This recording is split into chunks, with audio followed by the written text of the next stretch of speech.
خب السلام علیکم دوستان محترم. درباره نماز خفتن و نماز بامداد یک سمی که یک دو نفر همراهی ما هستن، این دو نماز را نمیخوانند، قضا میکنند. نماز خفتن و نماز بامداد برادران عزیز، اینها همچون نمازهای دیگر فرض هستند. اینها هم امر پروردگار هستند. هر انسانی که ترک کنه اینها را در درگاه خدا گناهگار می شود. درباره این دو نماز پیغمبر بزرگوار صلی الله علیه و سلم فرمودند، حدیث مسلم است که ان اثقل الصلاه علی المنافق صلاه العشاء والفجر.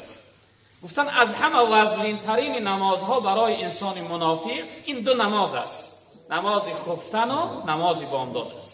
از همه صلات نمازی که دشوار است، یعنی ادا کردنش سخت است برای انسان منافق، خواندنش یعنی سخت است، وزین است برای منافق.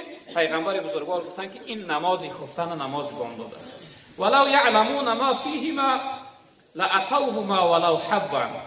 پیغمبر بزرگوار گفتند اگر این دو نماز انسان بدانه که چی فضیلت دارد، در درگاه خداوند چی ثواب بزرگ دارد، انسان اگر چی از پا هم مانده باشه حرکت میکنه که به سوی این دو نماز بیاید، یعنی این دو نماز ادا کنه. شخصیتی که یعنی که اگر بدانه که چی ثواب بزرگ دارد، یعنی این دو نماز خیلی نماز ثواب بزرگ دارن برادر عزیز.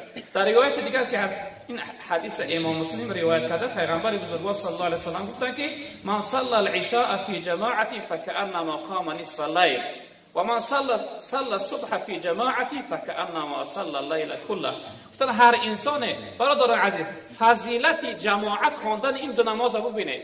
پیغمبر بزرگوار گفتن هر انسانی که نماز خفتن به جماعت خواند ثوابش مثل همین است که این شخصیت گویا نصف شب شب زنده داری کرده است، عبادت کرده است، نماز خوانده است.